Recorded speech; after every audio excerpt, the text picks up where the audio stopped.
بات کریں؟ اس میں ایسا ہے کہ آج جب اجلاس ہو رہا تھا تو اجلاس میں جو سب سے پہلے جو ایجنڈا آئٹم ٹیک اپ کرنا چاہیے تھا وہ نو کانفیڈنس موشن تھی، کیونکہ سب کچھ ایکسکلوڈ کرنا ہوتا ہے جب نو کانفیڈنس موشن آ جاتی ہے۔ انہوں نے کیا کیا کہ فواد چودھری صاحب جو ہے وہ کھڑے ہوئے، ان کو انہوں نے موقع دیا اور انہوں نے آرٹیکل 5 پڑھ کے سنانا شروع کیا اور لائلٹی ٹو اسٹیٹ کی بات کی۔ اگر کوئی اعتراض آ ہی گیا تھا تو اعتراض کا جواب لیا جانا ضروری تھا، اعتراض کا جواب لینے کے بعد اس کے اوپر مائنڈ اپلائی کیا جانا ضروری تھا، اور مائنڈ اپلائی کرنے کا طریقہ یہ نہیں ہوتا کہ اسپیکر یا ڈپٹی اسپیکر اپنا مائنڈ اپلائی کرے، بلکہ ہاؤس کا مائنڈ اپلائی کرتے ہیں۔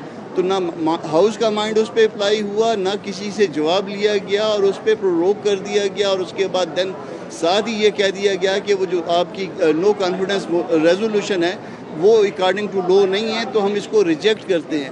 یہ اختیار جو ہے ڈپٹی اسپیکر یا اسپیکر کے پاس نہیں ہوتا، یہ اختیار صرف ہاؤس کا اختیار ہے، اور یہ ہاؤس کی پراپرٹی تھی، لیو اس میں گرانٹ ہو چکی تھی۔ جو کچھ ہوا پاکستان کی تاریخ کا ثانیہ مشرقی پاکستان کے بعد بدترین دن آج ہے۔ وہاں بھی ایک نیازی نے ہتھیار ڈالے تھے، یہاں بھی ایک نیازی نے ہتھیار ڈالے۔